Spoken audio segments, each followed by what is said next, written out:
Hello, everyone, and welcome to Adobe Live. My name is James Bonanno, and I'm so excited to be coming to you on this beautiful Monday morning with the multi-talented, just amazing creative out there, Fabiola Lara. Fabiola, welcome to the stream again. I'm so excited to be hosting you once again on Adobe Live. Yay, I'm excited to be here. Yes, absolutely. Welcome to everyone in the chat. It's been a little while since I've hosted one of these. Wade, Penny, Oliver, Mike, it is a pleasure to have you here today.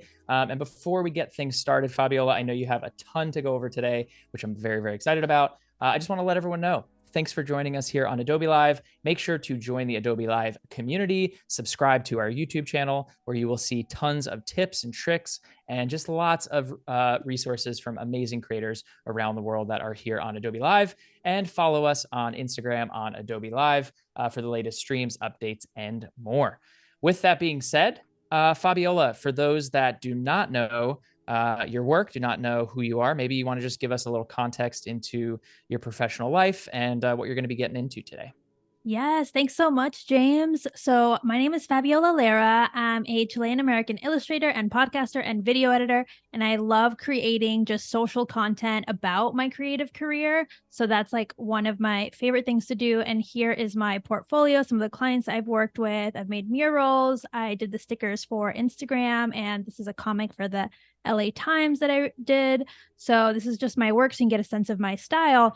But today we're going to be talking about video editing, making your own reels or TikToks, vertical video for your social media to promote your work, no matter what kind of creator you are. So I'm an illustrator, but I still have to make reels all the time to promote my work. Otherwise, how will people know? Absolutely. Absolutely. Well, I think I personally am really, really excited to see what you are going over. I think it was last year or even a couple months ago, we were on here talking about sort of a similar topic. But since then, I feel like you've created so many more reels. Your creativity has just gone through the roof, which I know I'm going to be learning a lot from you today. And right before we hopped in the stream, we were sort of talking about like the production quality of reels and how to still create Yes. something that feels high quality without having to kill yourself over it. Yeah, please, for those that are on here right now, make sure to go follow Fabiola on her Fabiola. Is it Fabiola Draws or It's Fabio Fabiolita draws, but Fabiolita it's, Draws? it's one of those things where that's the handle I could get, but Love that. go find me. But here are some of my reels. This is one that I already published that I'm going to be showing you how I worked on it. And I'm going to actually bring it over here so you can get the audio that I used for TikTok because I don't know about you, James, but I've been playing around with TikTok Shop. I have my own line of prints, which you can see here a bit, and I put them on TikTok Shop. So I have to create content to, promote my products. That's a big part of being a creative. If you have merch of any kind, you can't just have it and never talk about it. You have to talk about it so people know that they can buy it. So in today's lesson, I'm going to be sharing 3 different types of Instagram vertical videos, whether you put them on TikTok, Instagram, or YouTube Shorts, that's up to you. But vertical videos that you can create using kind of reusing clips that share your product line. So that's what I'm doing today. And this one I published already on Instagram and over on TikTok. And on TikTok, I got like 85,000 views, which is pretty good for something that's products, which I feel like that's kind of really hard to be like selling without people kind of just scrolling on by. Right. No, I think that's I think that's an amazing point too. Reels are again used as a tool to, in this case, Fabiola, to market products that you have, but not feel overly salesy. I think anyone can see that and scroll right past it. And immediately I just see, based on the captions and the colors that you've chosen, I think your creative style, like brand guidelines, are really fun and playful. And hopefully that helps to sell more of those products in a very like understated way. So Yes. yeah, I want very people much looking who, forward to it.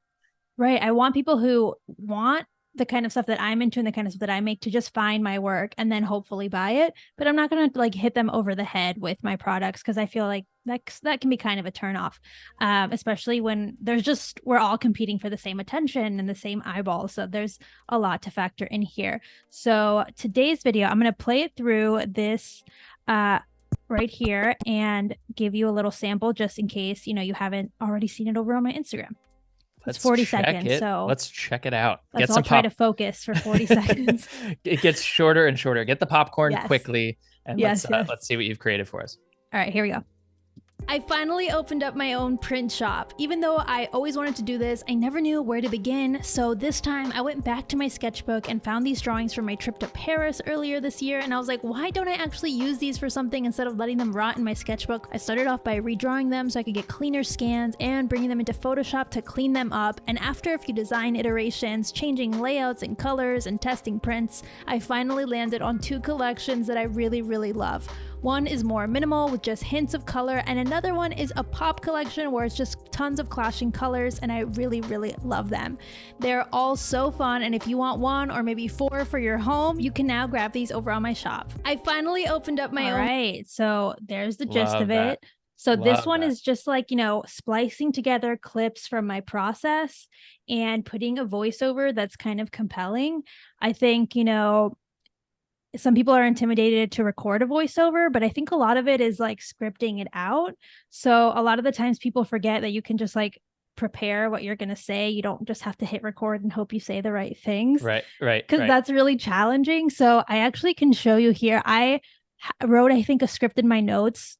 So I don't have it like perfectly pretty for you to see, but I did like a ton of recordings trying to get the right version, even though I had a script already. You're just trying to time it to make sense and have like a good pace.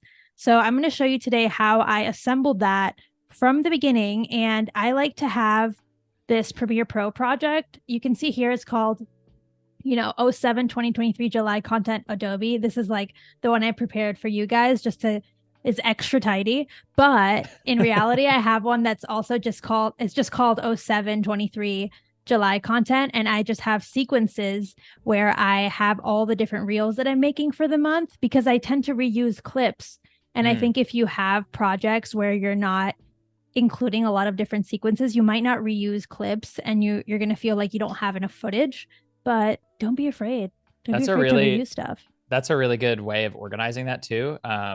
Because if you're thinking about it like month to month, it may not always be a client project. It's just you creating reels personally. So that method allows you to just pull from what you have previously, which is a really smart way to do it, and maybe less intimidating than creating a new project for every reel that you're making. And then that way you can pull from what you've already created.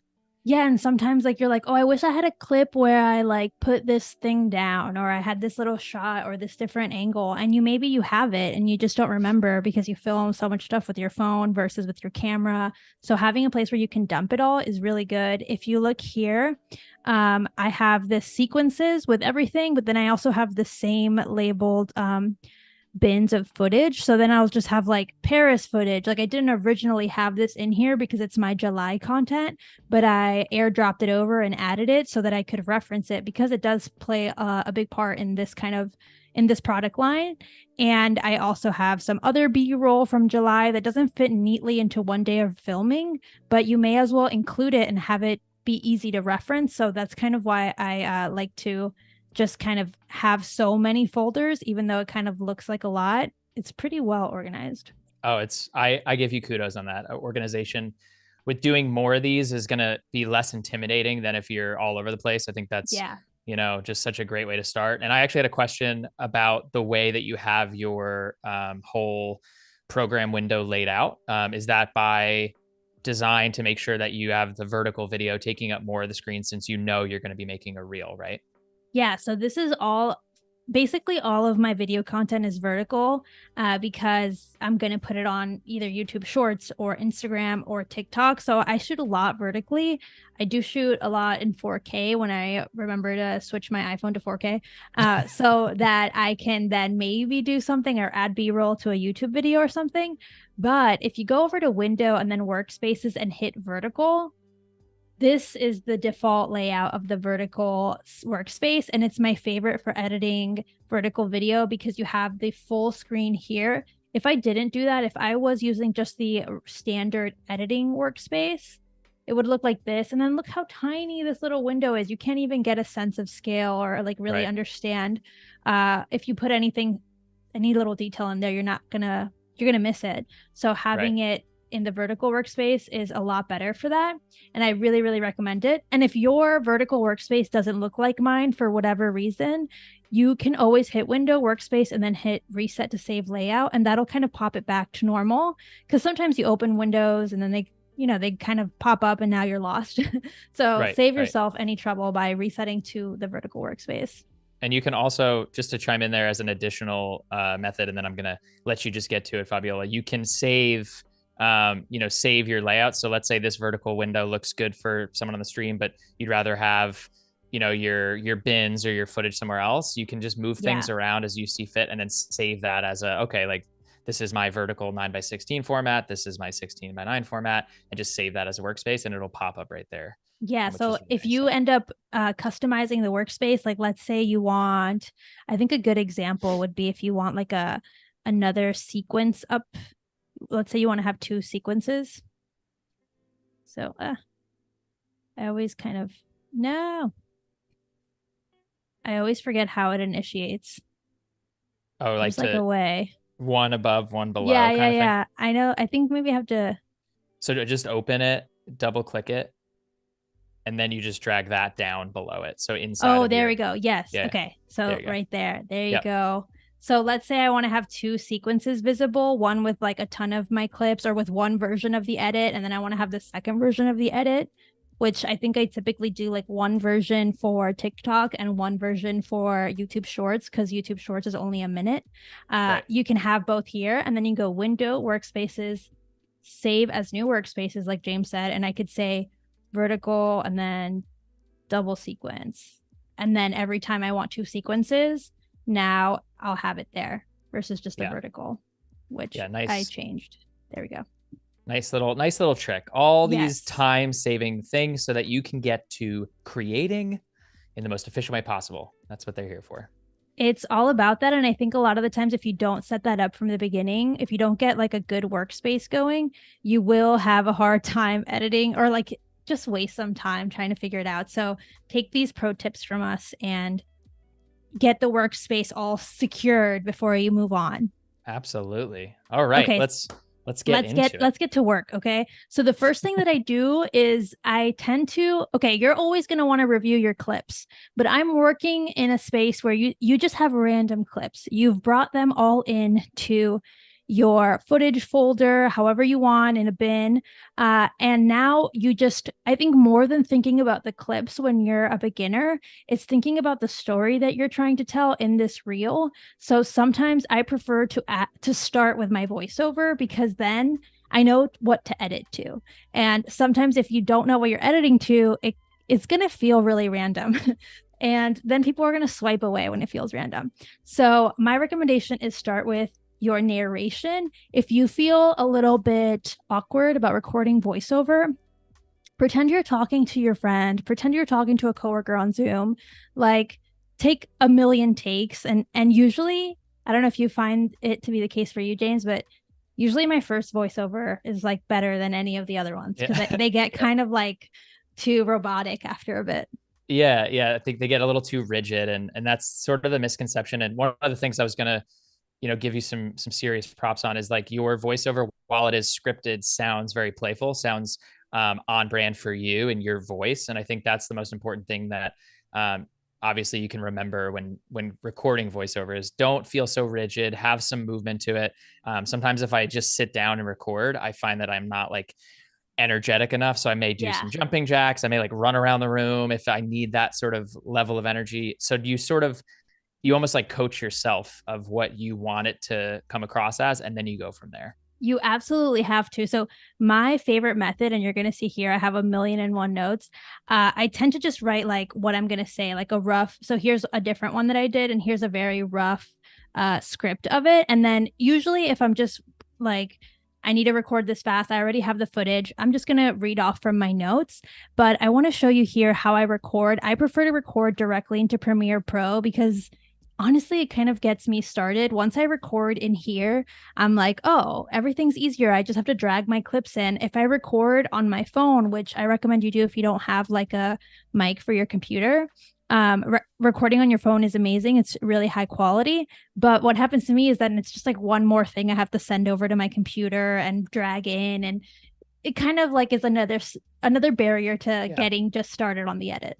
Right. And it's kind of a weird, I feel the same way. And it's a weird like visual cue because inside of Premiere, we'll see here in a second, you see obviously the audio levels, you see the lines. So you're like, oh, okay, I've created the voice. Now I create the story. But on your phone, it's just another asset that you can't actually see. So I don't know if you feel the same way, but for me, it's another hindrance of getting started. I think the biggest thing that you mentioned is just get started. And this for you is the best way to do that. Yeah. Once I have Premiere open, it's like calling for me to add something to the sequence. So the first thing that I do is add this voiceover, and I'm going to add it on my second track because usually on the first track, I like to have the audio from the clips. I do tend to just mute them, as you can see here. But sometimes, like if I did get good like audio of me like sharpening a pencil or like flipping through my sketchbook, I'll want to keep that. So I like to leave that track open for the possibilities. I can always just mute it.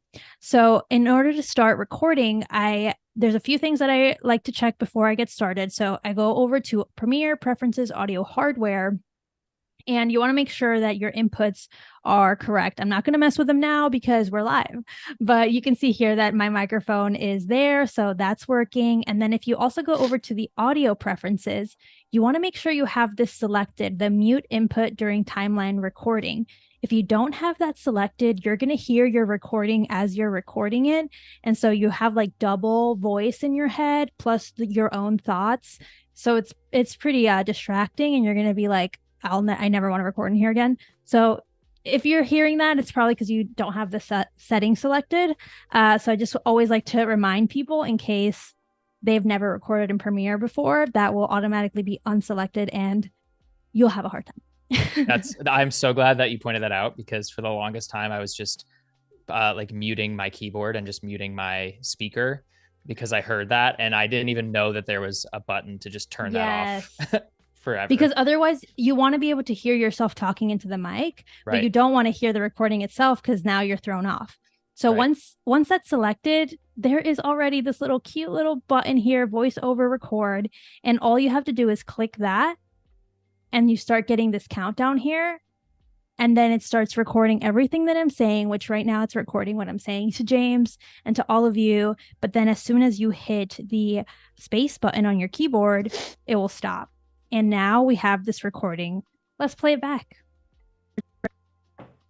And then it starts recording everything that I'm saying, which right now it's recording what I'm saying to James. So there we go. And that track gets automatically added to your project. So I tend to have a recorded audio bin that I kind of just push everything into just so it looks better. But I don't tend to delete stuff in case, like, I don't know what take I want. Maybe I want to keep that audio and put it in some fun B-roll about this live stream. Yeah. So yeah. I mean, again, I think that's, I mean, it's not taking up that much space either. And I think if you know, unless you like know you nailed the take and then maybe name it like this is the one or something that just for your own sake. And then one other thing too, Fabiola, I assume you would kind of mention this is the in and out points of how you're recording that voiceover. And if you have a lot of audio on the timeline, the voiceover will actually like overwrite what you have if you don't set an in and out point. So can you just speak to that a little bit? Yeah, so basically right now it wouldn't really matter because I mean I have the in and out points here, but it will continue going. That's what you're saying, right, James? Right. Yeah. So like on your final video, if you, let's say you wanted to record your voiceover at the beginning of your timeline to start things off, but your in point was set to somewhere in the middle of your video, it'll actually just record the voiceover starting where the in right point there. is. Yeah. So that's a really good point. Wherever you put your playhead, that's where it's going to start recording at. So that's kind of helpful if we look here at the final one. Let's say I want to redo the take of this last little bit, which I think I actually did right here. I just set my playhead there and hit record, and it started recording from right there, and it'll do a countdown before you get to that point. So wherever you set this playhead is where the recording starts, and it can also override anything else that's sitting in that track. So if you have another audio I don't know, you just have a clip randomly left there, it's going to go right over that, which is good for you if you end up liking that take, but bad for that other clip if you ended up, you have to go back and find it. So just keep that in mind. You kind of want to clear track for this. And that's also one of the reasons I do it at the beginning, is because then I can really tidy it up before I even get started with my edit, and things don't start moving kind of without me realizing. Awesome. So I'm going to do just a little example, something that I really like to do.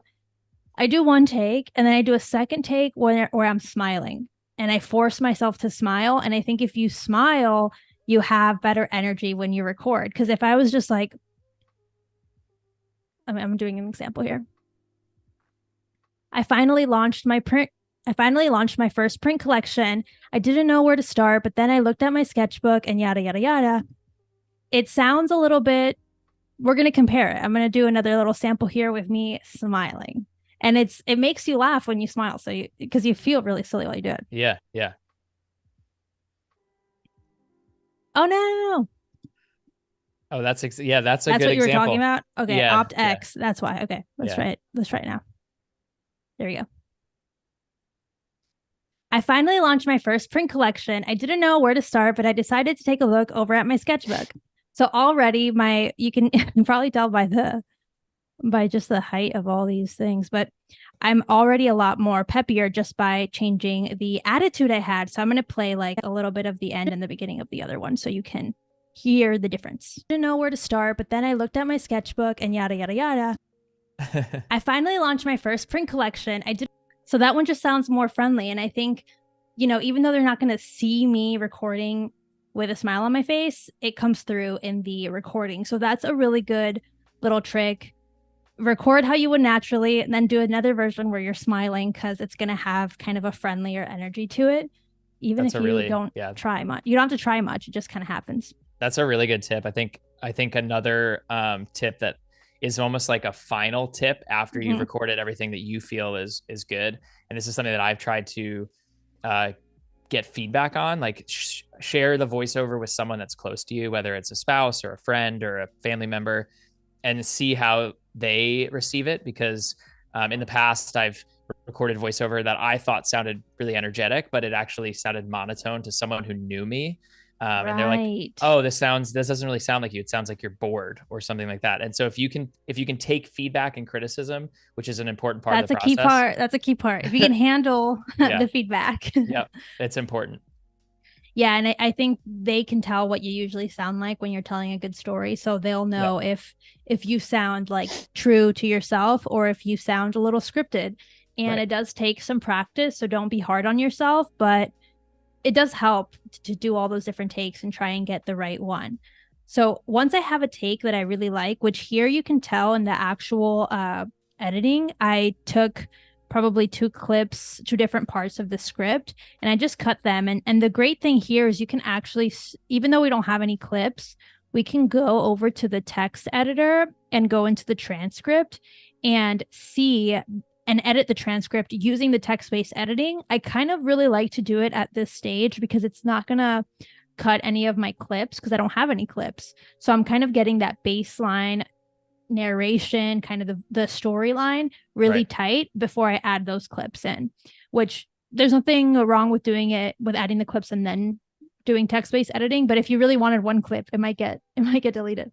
So that's kind of why I like doing it at this phase. And just as an example, I'm just going to like extend these here so we can see the difference. So I'm going to mute the previous one. So I think there was just a gap here in my sketchbook for no one to see. I started off by redrawing them so I decided I didn't want this part where it says, I actually use these for something instead of letting them rot in my sketchbook. I started off by redrawing them so I could, hold on one second. I'm getting all these tracks mixed up.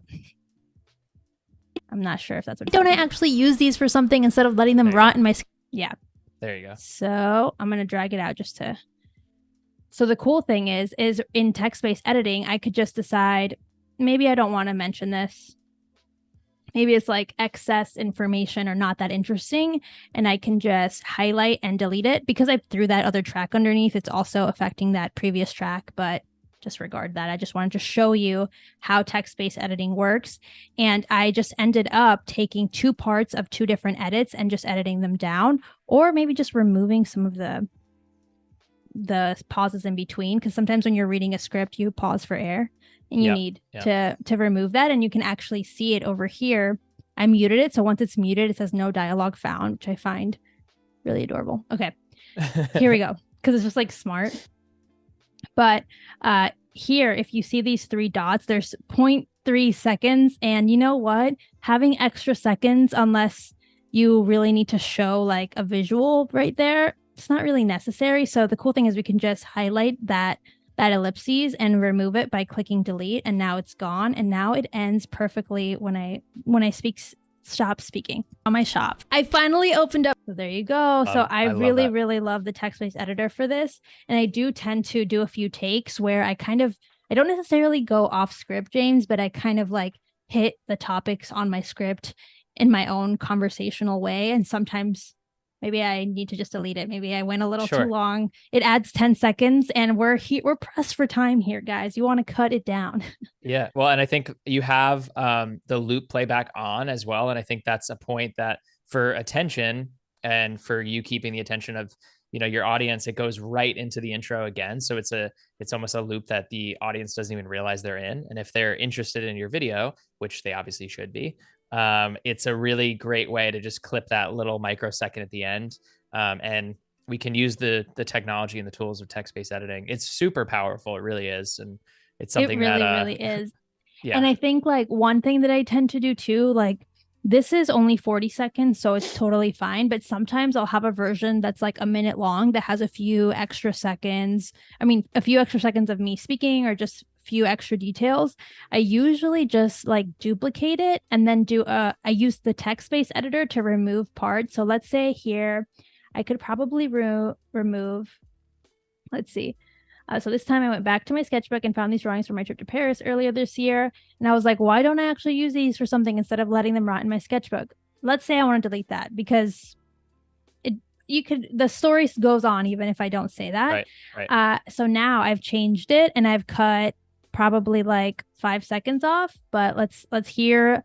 I'm going to play that through so you can hear the cut and how normal it's going to sound. So this time I went back to my sketchbook and found these drawings from my trip to Paris earlier this year. I started off by redrawing them so I could get cleaner scans and bringing them. So sometimes if I add too much color, I can always remove it for, let's say, YouTube Shorts or anything else that I might want to just have a shorter version of the same style of video.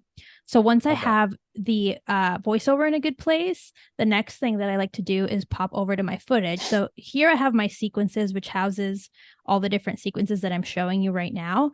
But if you head over to footage and you can structure your project like this, I recommend it to just build it out similar to this.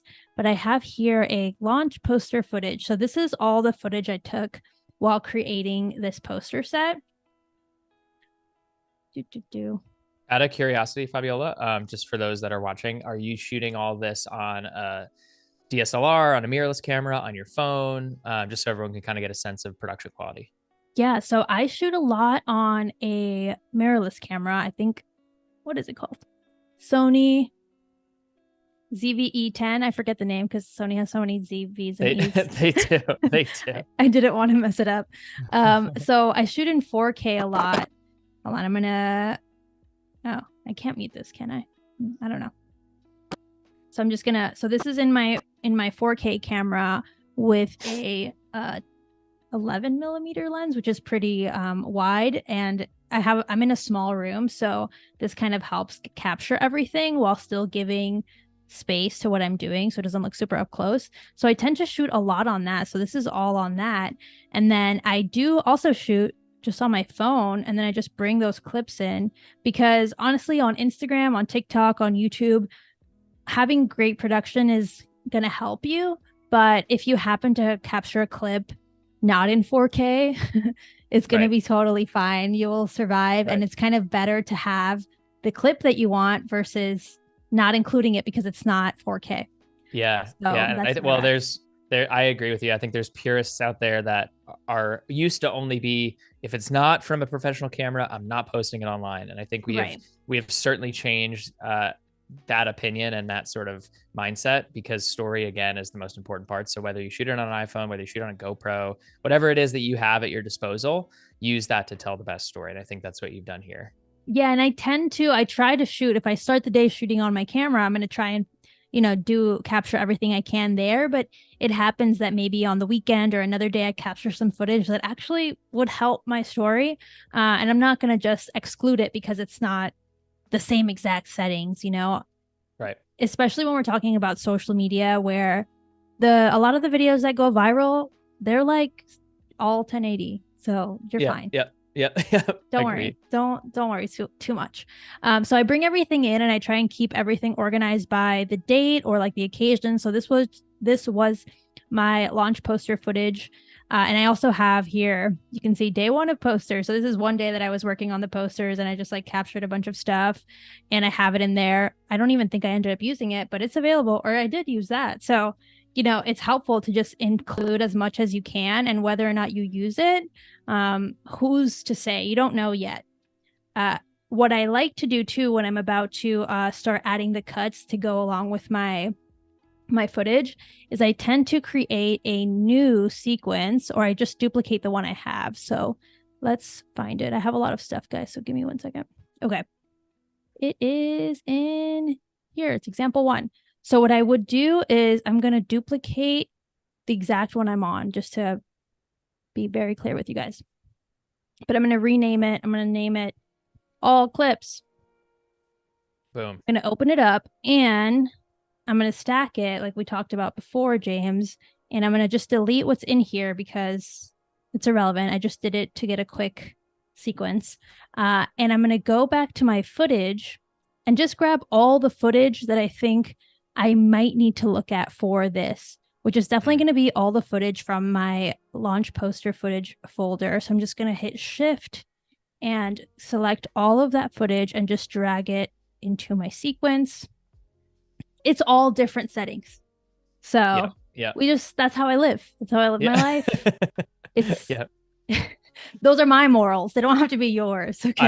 I like those morals though. You can do whatever you want. And so some of these clips are going to be too big or too small for this sequence.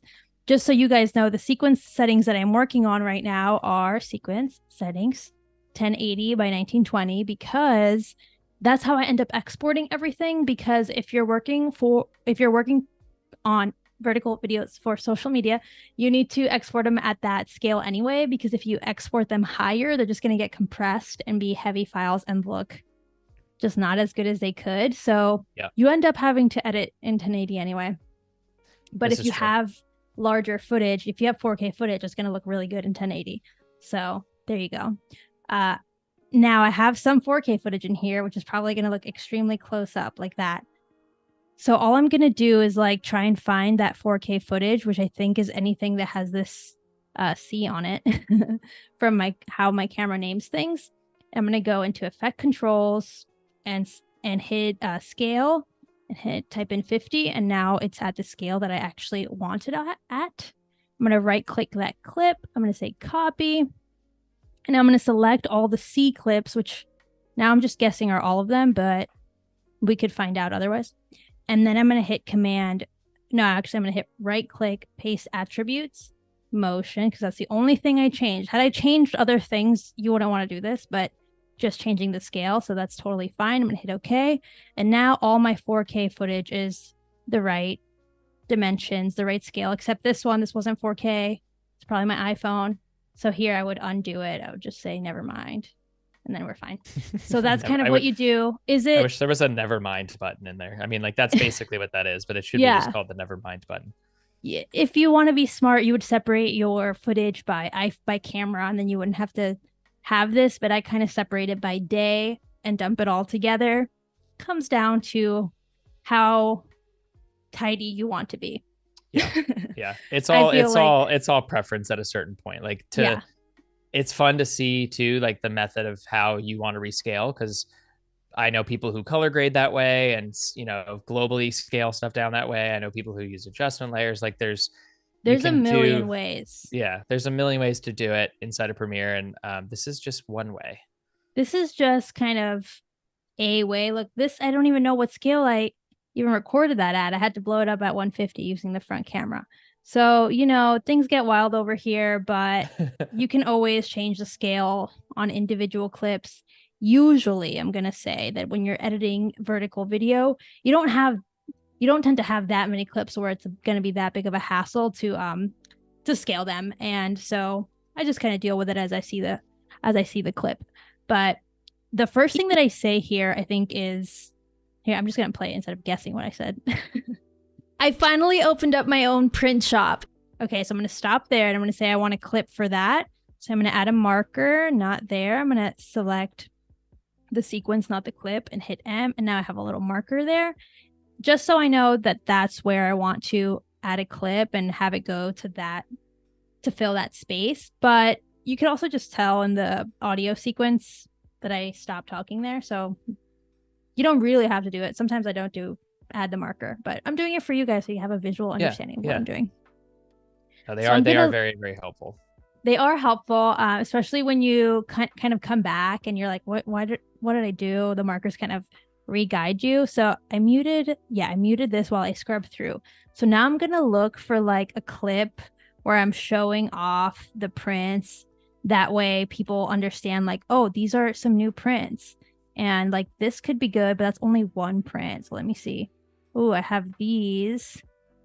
I think one of these could work. So what I tend to do is I just like grab that, copy that clip, drag it in, and then edit it. I do it in different ways. Sometimes I go and look at the clips through here and select them, but sometimes I like to just see all of my clips and then trim them down. So we're just going to go with that route today. But once they're in here, I'm going to mute the voiceover so you don't hear that.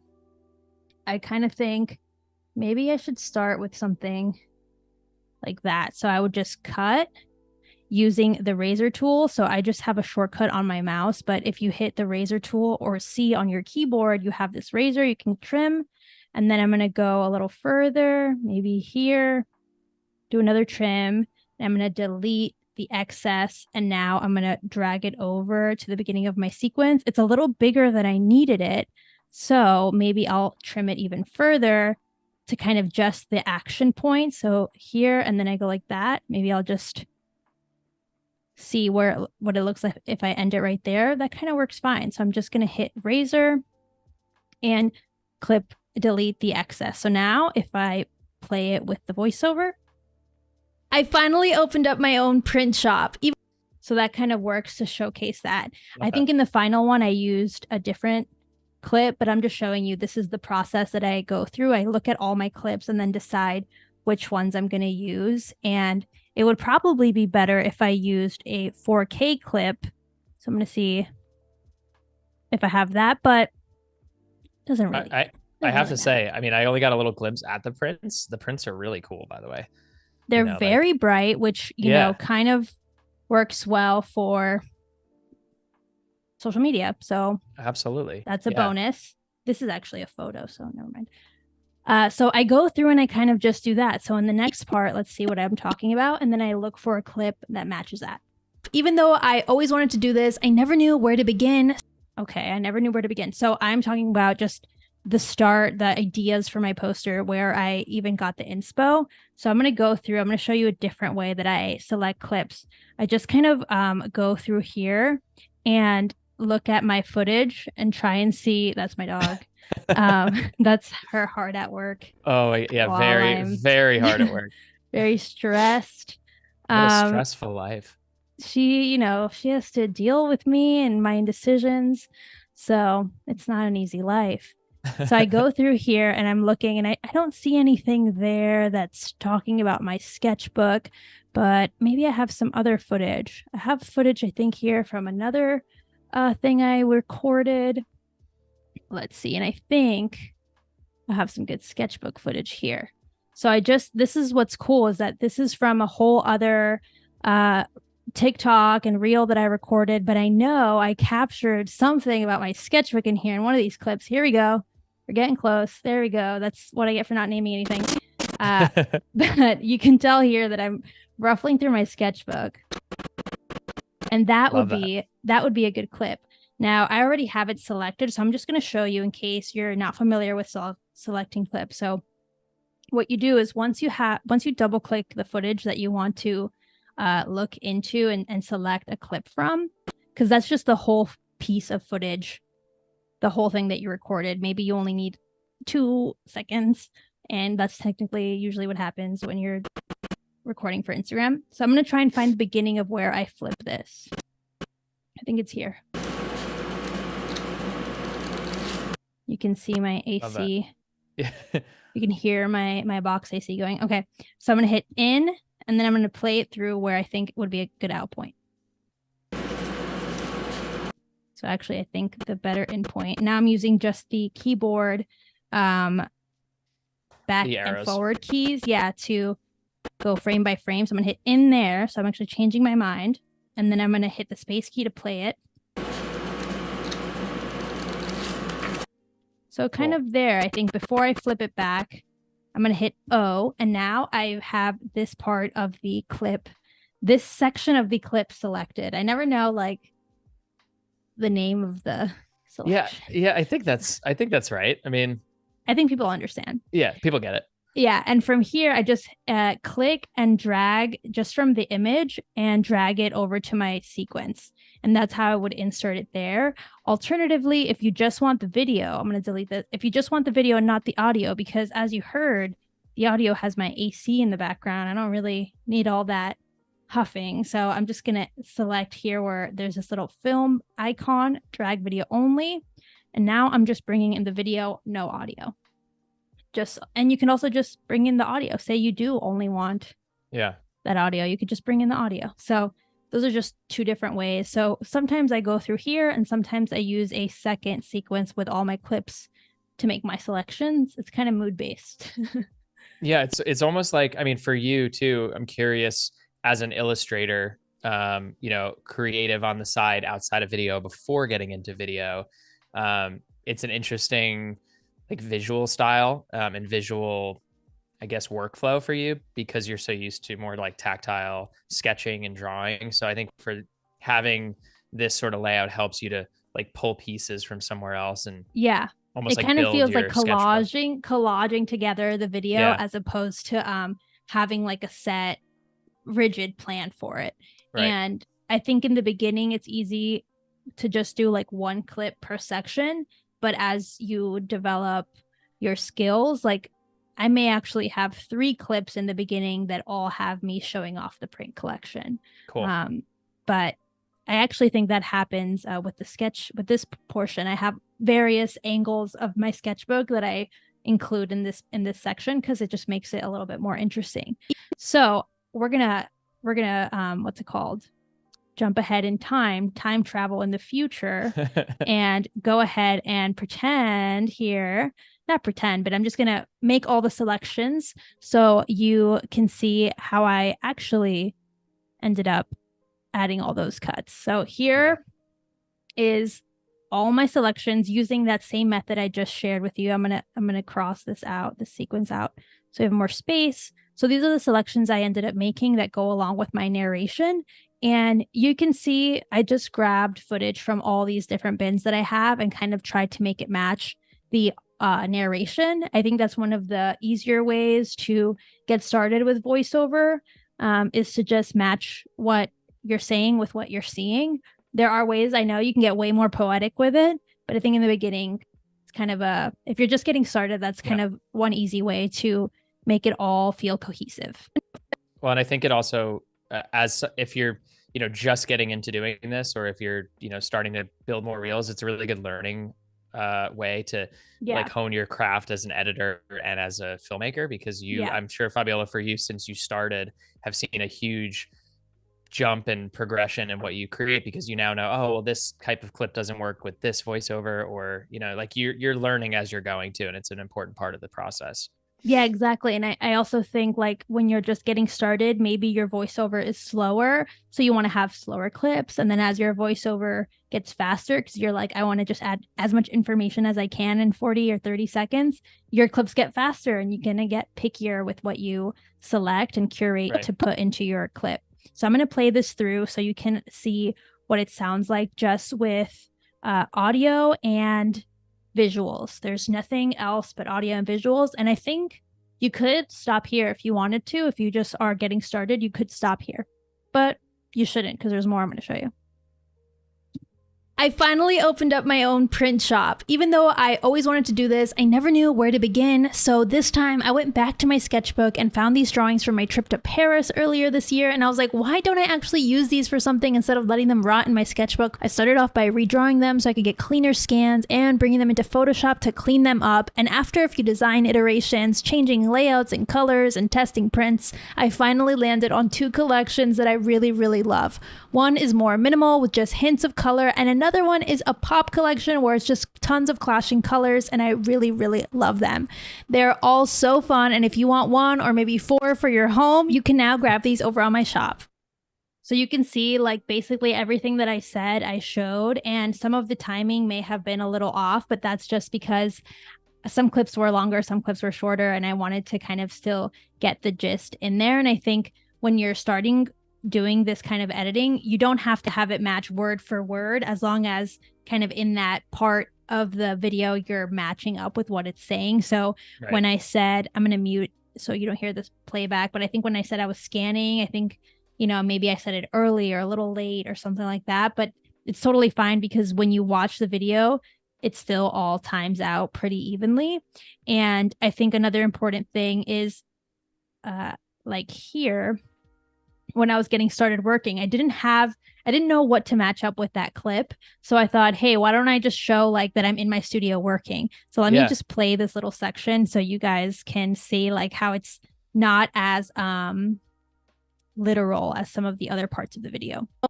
Even though I always wanted to do this, so that doesn't have anything to do with always wanting to do this, but what was I going to show? Like me crying or being like, I always wanted to do this. Like, what does that look like? I just shared like kind of what it looks like when I'm getting started working. I start with coffee and just kind of setting the vibe. So that's just things that I think when I was getting started, I didn't always know what to show. So I'm like, just go through your footage and try some clips out and see if it works with what you're saying. Well, I think there's, first of all, I think it looks awesome the way it is. And I think a lot of people, when they're viewing a video like this, you know, myself included, they're a little forgiving of the timing. It doesn't need to be exact. It's like your voiceover really is the one guiding the story, your personality, your face, like where you are.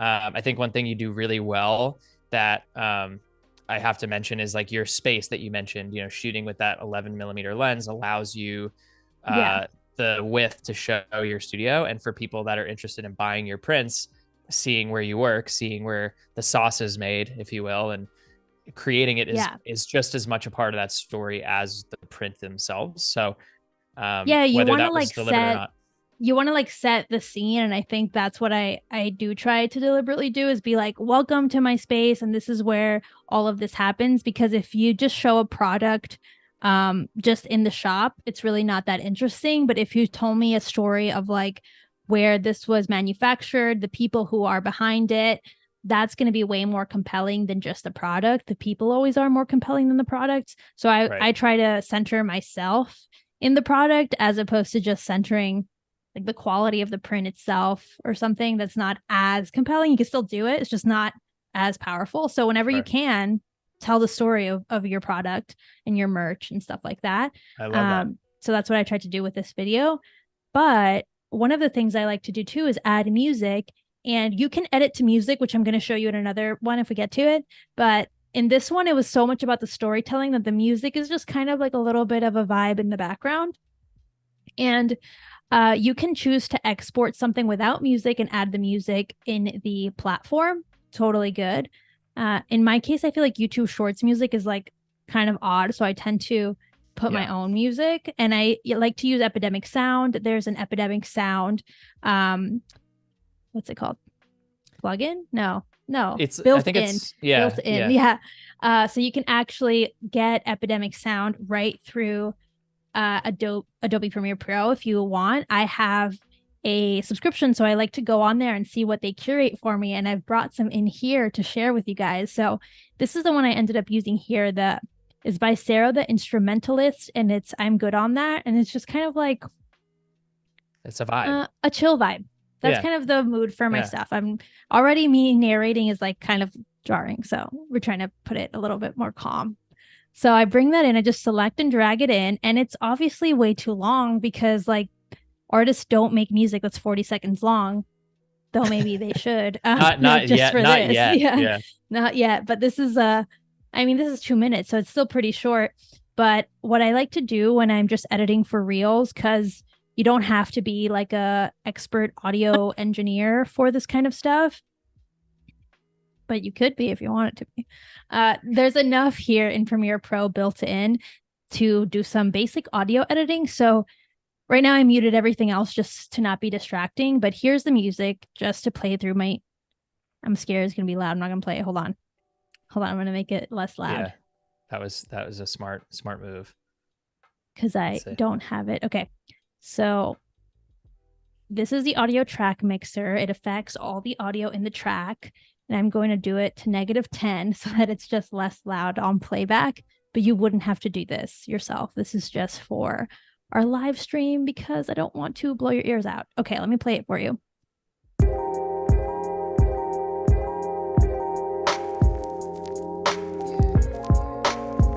All right, so you can get a sense of it. A little lo-fi beats, let's say. Yeah, that's like what I turn on in the office every morning, so it works perfectly. Yes. Okay, so once I click on it, this is what you're gonna look for, the essential sound panel. It should pop up right here automatically, but in the event that it doesn't, you can always go to Window and then select Essential Sound, and it'll pop up.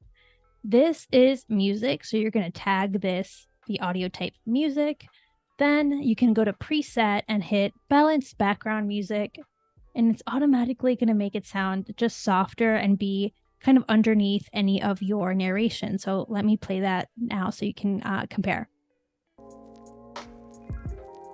So that's dramatically lower. So we're like not even hitting -25 dB. So there you go. And that was just one click. I didn't have to mess with anything else.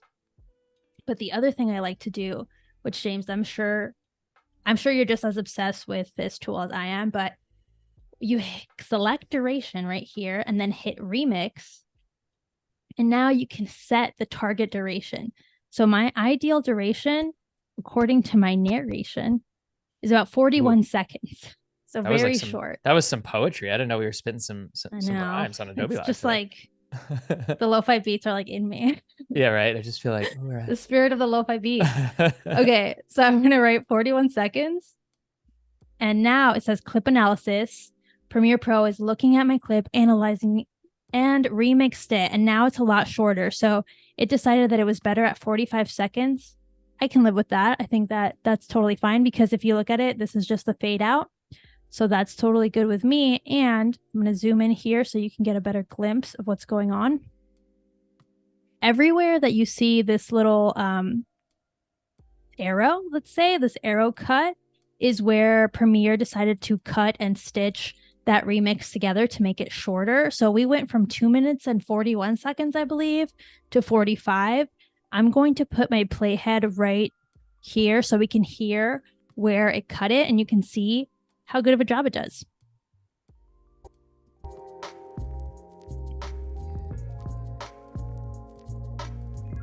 Seamless. Would never even know. Another one.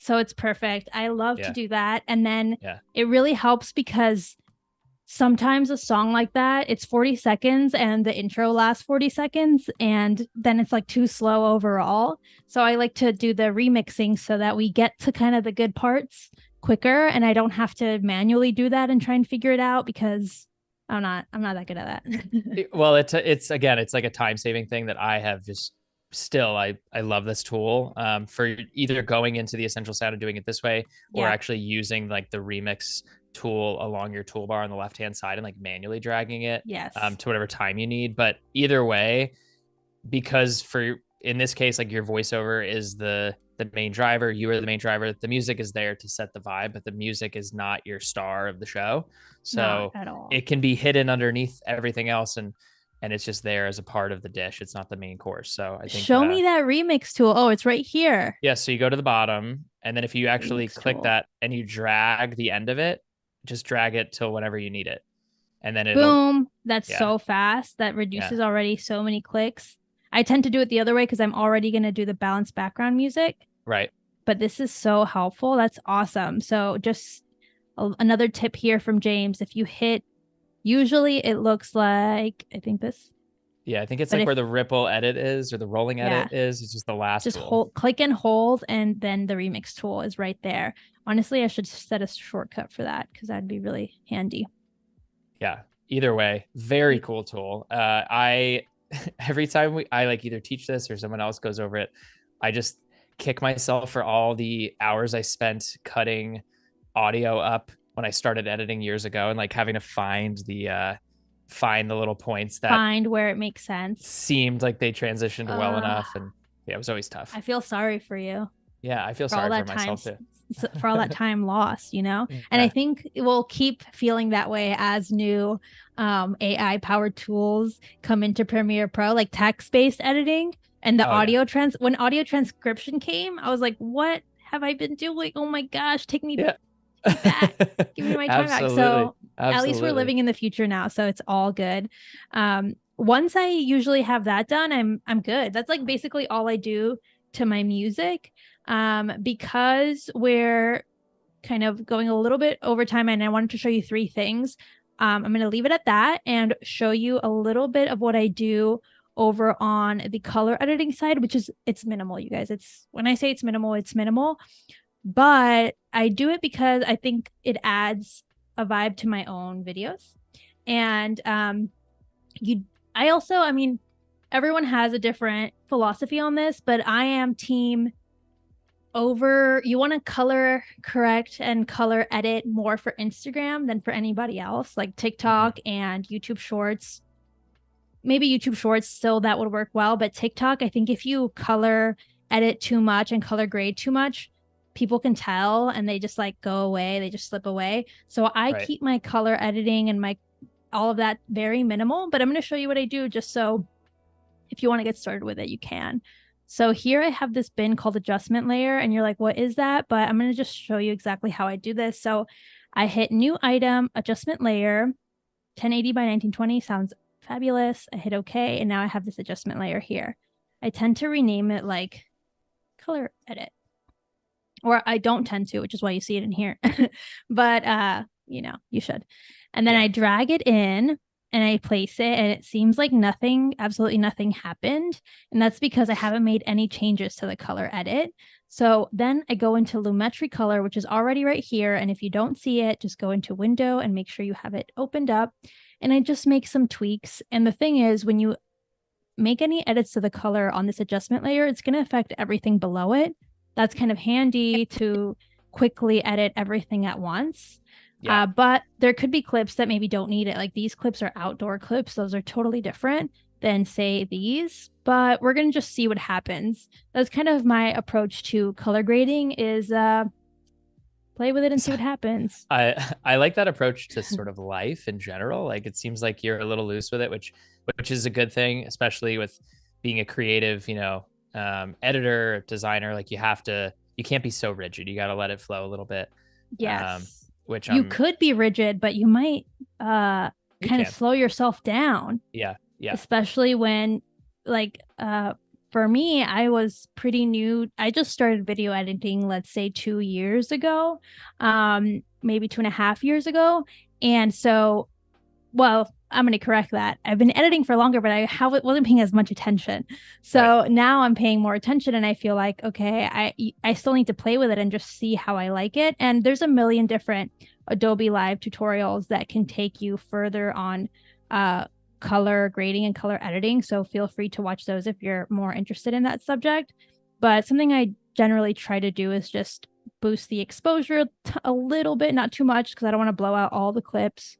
I tend to like quick question for you, Fabiola, just to to sort of Mm-hmm. bring this up for your workflow. When you're color grading, do you have your like scopes up next to your color window? No, I close my Okay. eyes.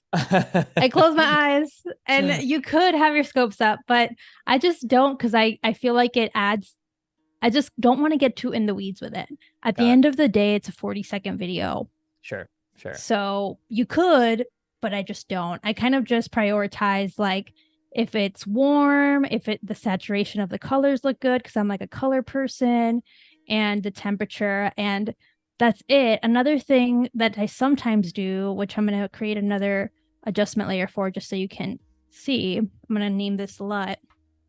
I have some LUTs that I've bought from other people who are really good at color editing, and I just apply those instead. And I don't even, truthfully, I'm not sure if this is the best way to apply the LUT. It's just the way that I've been doing it.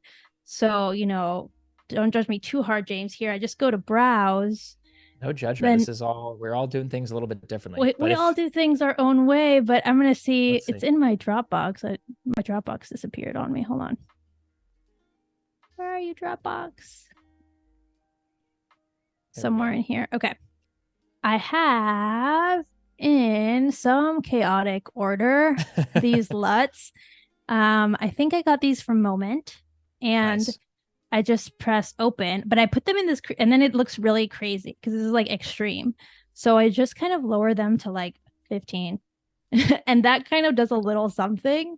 Yeah. Yeah. Yeah. Now it's subtle, Absolutely. but you can see it in right here. You can see it, and again, if I make it more dramatic, you can see it. That tends to work for adding just kind of a warm vibe. Here, it's obviously way too much, so but it's kind of to taste however I'm feeling that day, and I try not to let it affect the artwork too much. So that's where I'm a little more careful. But that's what I do, one or the other. I wouldn't necessarily do both of these. But I just wanted to show you some options. If you have LUTs, if you can find LUTs from your favorite creators and buy them and support them, go ahead and use LUTs. And if not, you can color edit. James, do you have LUTs? I feel like you'd be. I'm working on them. I have a quick little devil's advocate play here, Do Fabiola, it. just because I just want to clarify color correcting and then like color grading. Yes, it's different. Because it's a little bit different. And I think again, I'm 1,000% on board with the efficient, quick edit. Like get in, create what you need to create, especially for social media. It is a 40-second clip. And I think that sort of goes back to what we were talking about earlier with the production quality and the color and things like that. For the longest time, I didn't use scopes when I started color grading. And this was years ago in college. And I had a colorist show me the reason why it's like really, really important, because it doesn't slow down the workflow, but there's so many little color corrections that highlights and shadows we don't really necessarily see. And I think sometimes saturation, we think something looks saturated, but it really doesn't. And that's where a lot of those scopes do help. So for those that are watching, again, like Fabiola said, there's tons of resources on Adobe Live that I think go into more of that detail. And I love seeing your workflow too, but I have to play a little bit of the devil's advocate of like, I always have the scopes on, even if to my eye, I'm like, no way. Like, really, there's no way. And then the scopes come up and I'm like, really, I guess that's not exposed the way that I thought it was exposed. And then what I do is I do my color correction and then I'll do my my LUT like you're doing afterwards. And I think that just helps. So yes. What so I these tend are to these are the scopes that James is talking about for anyone who is not familiar. I'm not very familiar with them. I've watched a lot of tutorials and it never quite sticks to my heart. But I can see your point. I can show you a really easy way. So if you click that little wrench icon next to where it says clamp signal. So to the left, right below the waveform, you see that little, click the wrench. And the way I do this just helps me to not like be so overwhelmed with it. And maybe this will help you. Again, totally just opinion. So you go to waveform type. So you scroll down there, and then I like to do YC no chroma first, and I create like 3 different scopes. So for this scope, this is just my brightness. So this is just highlights and shadows. So now I know, okay, like this is exposed nice. And then what I do is I go back to that wrench, and I click that one more time, and I add at the top. So I keep that as is, where it says vector scope YUV. I click that as well. So now you have both of Okay. them next to each other. And basically that right one is telling you the saturation and the RGB like color wheel. So you know where things, line up. So if you really crank your saturation just out of sort of an example and pull it up to like 200, you'll see it expand. Yeah. And then, so you're as an artist, like, that wheel very well. But as a colorist, it helps to just sometimes see those things and be like, here's to my eye, here's what the computer is seeing. And it doesn't have to be super overwhelming Interesting. when you start to see them like act together. Behave. Yes. Yeah. Behave. Yeah. Yeah, that's the best way to put I it. like seeing how these things transform. So yeah, you can definitely, I'm gonna have to try this out on my own and see how I can play with these. But I thank you so much for sharing these with me. I feel like I always see these and then I'm like, huh. Yeah. Like the like, okay, good to know. Yeah, you're like But putting I'm interested in playing with these, and it's definitely worthwhile because just that can really affect your branding, like just the color of things. So sure. to bring it back to like why you would want to edit this a particular way, that's why, because you can get your own kind of stamp on things. And like you said, color correcting, just to make sure the colors are in the right place before you put like a LUT. And I just kind of go crazy and just No, I didn't mean to hijack your stream there. I just feel like it's a good little tip for people anyone that's should interested know. in We that. should Yeah. all know. Yeah. Okay. Wonderful. So once I add my little colors, now I've changed it. So let's pretend it's like this. Okay. Then what I do is, so I see James, I just added that LUT. It's like, just add this LUT really lowly. We're going to go with it. And then what I like to do here is make my caption. So what I just do here is I go over to text, and it already auto-transcribed it. It should auto-transcribe if you're using the most up-to-date Premiere Pro. So double check that. Then what I like to do is hit captions, create captions from Transcript. And my captioning preferences, I usually have styles, but I'm going to pretend you don't have any. So show you how to do it. I go to maximum length down to 10, let's say. Minimum duration, I like right there is fine. Maybe 1 second, but I think 1.2 is the end. So there we go. And then lines, I hit single because what I want to do with my captions is not show the full caption, because people then read ahead and get bored. So if I keep my captions like basically down to the second, they can't really read ahead, but it's still kind of going at the speed of the content. So I hit create captions and it automatically just generates those captions for me. It's a lot of captions because I made it really short. And that's just, I think, the current style. The style of captions can change all the time. So this is just what I'm doing right now. Yeah. That is a really good point, though. I never thought about people reading the whole caption ahead of the video and then maybe getting bored and leaving. So those single line captions are another way to hook your audience, which is what you're doing. Yeah, and just keeping them from kind of getting ahead of me. Yeah, yeah. Hold on 1 second. I'm trying to go over to the essential graphics, but I gotta do a little thing. What, Fabiola? Okay. While you're adding that, I just want to briefly cover a couple things. I know we have about a little less than 20 minutes left here. This is zooming by. I don't know how it always goes by so fast. But for those that are just joining us and are tuning in, Fabiola is working on an amazing Instagram reel, specifically for some of her print shop products that she's currently selling. Right, they're for sale right now. Yes. Okay, so shameless, non-shameless plug. Go check out. Go get them right now.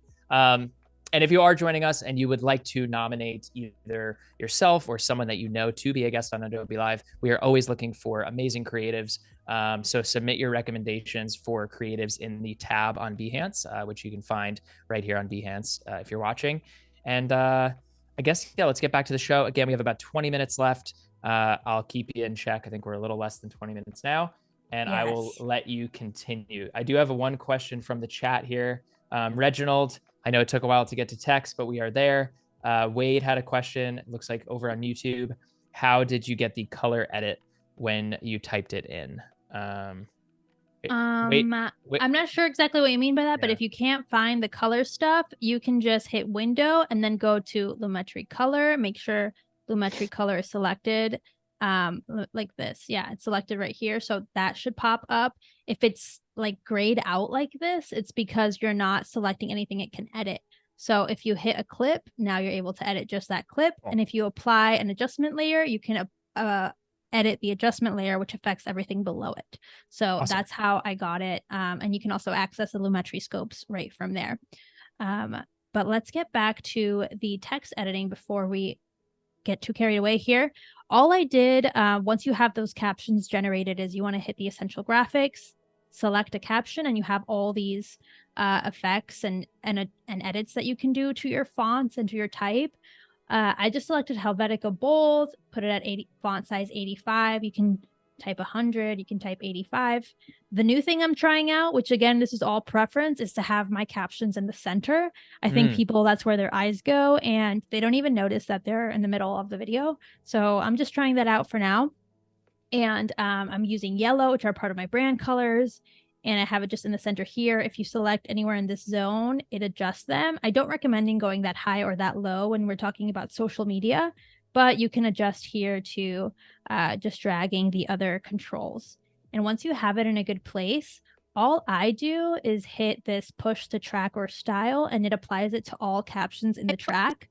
So I'm going to mute. So just while I scrub. So now all the captions look the exact same, but you can tell they're in a different spot, which is weird. But what we're going to do is I'm going to hit create style. I'm going to say Helvetica Bold Live, just so I remember this is the one that I created while we were live. Hit OK, push that again to all captions in the track. And there we go. Sometimes it takes 2 pushes for some reason, but it works either way. And that's what I like to do with my captions. I like to have bold, big captions that don't get too ahead and follow the story really quickly. And I think if we play it through, you can see how fast it goes. So that's what I like to do. And I think that was the last thing for this video, was just those captions. But I wanted to, I'm not going to make you watch the whole thing again, you guys. I just want to do a small little section to just give you a sense of how it all played out. Let's do the end. Want 1 or maybe 4 for your home? You can now grab these over on my shop. I finally opened up. And if you don't know how to make it loop, you set your in with your I, your out with the O, and then you hit the loop button right here, loop playback, just in case. I want to touch on that. And if you don't see the loop playback, because I'm not sure if the default, that's the little like button editor window, I guess. So that's additional things. And then what you would just drag it onto the. You just drag it down if you're not seeing it. I feel like sometimes the vertical workspace has it, but I'm not really sure. I feel like maybe that's just mine. Maybe I saved it to that. But that's one way to just kind of see how that ending goes, which is so important when we're talking about social video. Because if there's even a second of like closing out, you're just going to lose that person that maybe they want to watch it again and see what you were talking about even further. So make sure you have that quick loop, which is so easy to do here in Premiere. Absolutely. Yeah. And I feel like that out point, there's been times when I've like exported something with that half bar of black that I didn't intend to be there. And even that alone will just ruin it. It drives me crazy. If I see it, if I've published it, I'm like, oh no, someone's going to skip. Yeah, because you really want to capture that person viewing your video again. So if anyone has any questions about any of those, we covered so many parts of editing just in that one video. But I know we have not very much time, James, but I wanted to show. Yeah, you have about 10, you have like 12 minutes left. Perfect. I think that's enough time to I'm going to kind of skim a little bit over this one because I need to show you this before I can show you something else. So this one, I'm going to play the video through real quick. 3 reasons I love my new Paris Cafe print collection. First, they're drawings directly from my Paris travel sketchbook. They're just as vibrant as the online shop photos. They add so much color to any space. And lastly, they come in so many sizes, from 5x7 to 24x36. They can fit any space. If you love Paris in color, I hope you'll check them out. So in this clip, all I did was kind of think of 3 things that I wanted to showcase about my products. And oh my gosh, I've been playing this reel in the background, inflating my own views in the background. You go. I didn't even know. But sometimes I use a script like this to script out how I want to make a reel. So here's kind of like, I like to start with a title. And I think that kind of helps too when you're talking about TikToks and reels. You can then display that title in the beginning and give people something to read that takes a little bit longer than just a caption. And then just quickly list out what I'm going to say. So here's the exact script of what I just shared with you and just shared you guys. And I just read this and recorded that directly onto this track in the same exact way I showed you the previous ones. But I think what's cool about this one is that I had like 3 things I definitely wanted to cover, which was, you know, they're drawings from my sketchbook. I think that's like a compelling thing that humanizes the prints. Then they're really vibrant. So you can like rest assured that the color of this product is just as vibrant as the online shop. And then all the different sizes, which, you know, people don't know because they haven't checked them out yet, but maybe they have a specific, maybe they don't want it as big as I'm showing them. So I liked, those are the 3 things about my product I wanted to showcase. And so when I'm talking about those things, I'm going to mute all the audio. I actually share like different clips that go with that part of my statement. So that's another way you can edit to the narration, is just like multiple clips that kind of double down on what you're saying about your product. And that's another easy way to highlight your product without having to just share like they're on sale now. Which doesn't do much for people. No, and I think one of the things that I love so much about these videos and what you've done so well is, again, like we've said a couple times, like you've humanized the process, you've humanized the work that you've put into creating the prints and creating the video behind the prints. And there's a diverse collection of clips too. It's not like just you sitting at your desk selling the product or just a couple. You have a variety of different things, from the actual clips in Paris to, you know, you've framed them in a way where it keeps the viewer engaged the entire time, from that to the captions to the voiceover. And then when someone falls in love with your work, it's not a stretch to think that they would want to go to your site and actually buy these prints. Right, exactly. And I think sometimes like I don't know what else to say about them. Right, you're like, what else can I say? Like so highlighting what you love about them and what makes them unique is always a sell, but that doesn't mean you have to create like crazy videos to show that off. Sure. My favorite part of this video is like these clips where I show sketchbook, final print, sketchbook, final print, and they go by really fast because I could probably create a whole other reel that's just about that. This is just highlighting 3 things, so I just threw those in there. This one is about the color, and I don't print these myself because they're so big, but I just have highlights of these colors so you can really see the contrast and how bright they are. And even if I remove this light, I mean, they're still really bright. And that's what I wanted to share. And then here for all the different sizes, I even show my screen because I think it's just another thing of interest. People are curious, like how these get made, and showing how I actually have created every single size. It's not just magically rescaled. No, that's part of it is part of the entire process. And that as I was watching some of these back today, I don't know if you are familiar with a creator named Matthew Encina. I'm not. He's a YouTuber who very like drastically different style, but there are some similarities in the way that you've told your story and the way that he creates his like products. And I think he just did a collaboration with Grove Made, which I saw that you had worked with. And it made me think of it. So yeah, check it out, because I think you'll really dig some of his storytelling, voiceover. And the thing that I like that you do and that he does is that showing the process, like how the sauce is made. And that's, I think, how an audience, like a cold audience, connects with somebody like you guys, because they can relate to it a lot easier than if they just see someone selling something. Yeah, definitely. And I think like obviously I'm focusing today's session on product videos, but I post about other things, about creating artwork and my shop and just being an artist. And then I throw these in. Of course, people are already curious. If they follow me, they're already curious about what I'm doing. If they don't follow me, maybe they just want cool prints and now learned a little bit more about why they should buy them. But one thing I wanted to show, I know we have a tiny bit of time here. So this video are just clips. These are all clips I took like in the same place. I'm not going to say the same day, but I just kind of was like, oh yeah, let me just capture some more stuff.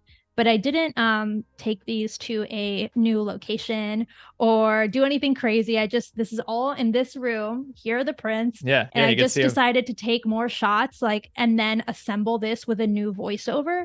So remember, you can create a new voiceover and use the same clips that you had, but now you're just focusing on something else.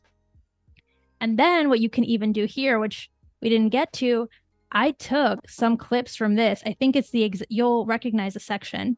I didn't add voiceover. I just added text, and it's a whole new video. And this video is really short, which is going to work really well for Instagram. I'm going to play it for you. It's no time at all.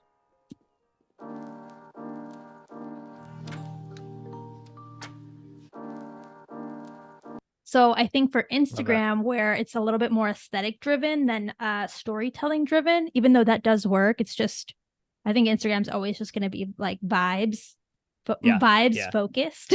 Yeah. This is more of a vibes focused video.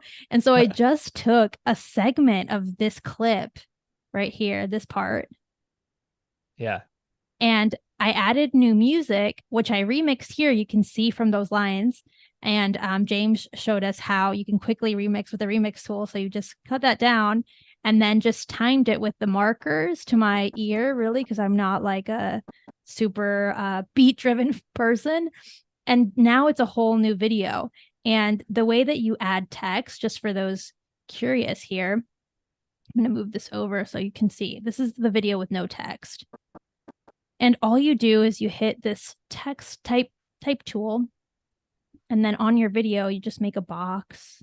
And I wrote in POV. You finally stopped overthinking your next print collection. But really, this could be anything. This was kind of more focused towards like artists, right? Because I have a lot of artists who follow me. So I feel like they get this. But you could also say anything else, right? POV, you went to Paris once. Right. And you make art about it whenever you want. Right. I love that. It can be as deep or as non-deep as you want. And there's a ton of different trends that kind of follow this. And once you type it in, you can just extend it to the clip length that you want. And it's in there.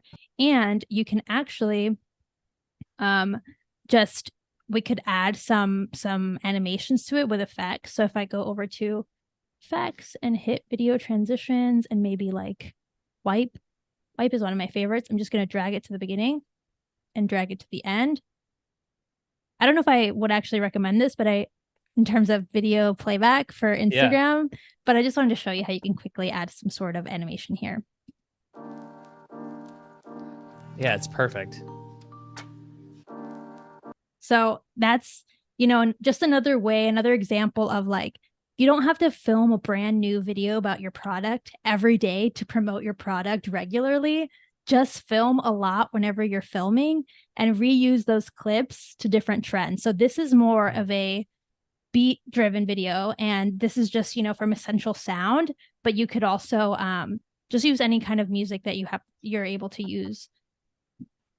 I can totally imagine well, first of all, I feel like there's so many key takeaways from the stream that everyone needs to rewatch this a couple times, because I might go back and rewatch some of like what you just said. Like, there's no need to reinvent the wheel. I think I totally agree with, if you're in a mindset to film, just film everything that you can. Like, spend a couple hours shooting what you can within, reason of what you have available to you, and the product that you have. And I think that makes it a little less daunting to then create content out of it and think, I'd have to just create this one piece.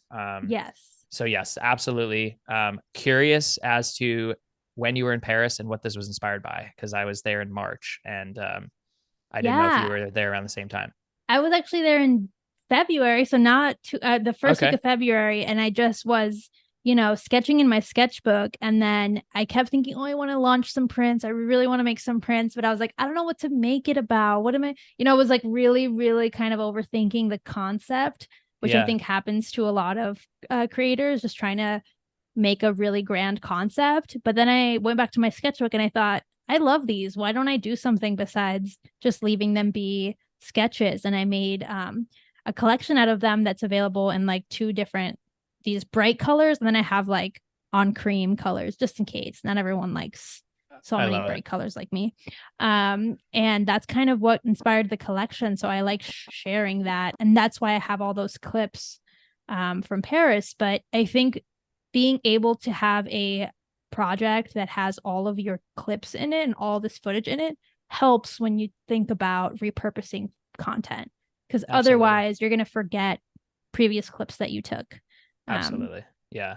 Well, I I can't thank you enough for being on here and sharing your wealth of knowledge. And again, like I mentioned before, it's been such a pleasure to see you continue to grow your business and just see your evolution as a video editor and filmmaker and just all around pretty amazing creator. So thank you, Fabiola, for being Thanks, James. on Thanks for Adobe being an Live awesome today. host. Absolutely. And thank you to those who have tuned in today as Fabiola and I have been inside of Premiere. And before we wrap up here, stay tuned for Animation 201 with PixPew. This video series explores the 12 principles of animation as described by Frank Thomas and Ollie Johnston in their book, The Illusion of Life. Sounds very exciting. This Wow. week, we're covering straight ahead and pose to pose. So again, we are a creative community here on Adobe Live, and the resources that are here on Behance and YouTube are amazing, and we should, absolutely leverage what we have at our fingertips. So, once again, Fabiola, thank you so much. Thank you to those who have joined us, and until next time, everyone, we'll see you all later. Yes. Thank you, everyone. Follow me over on Instagram for more of these reels as I drop them, and I can't wait to see you. And DM me if you have any more questions. Absolutely. Take care, everyone. Bye. Bye.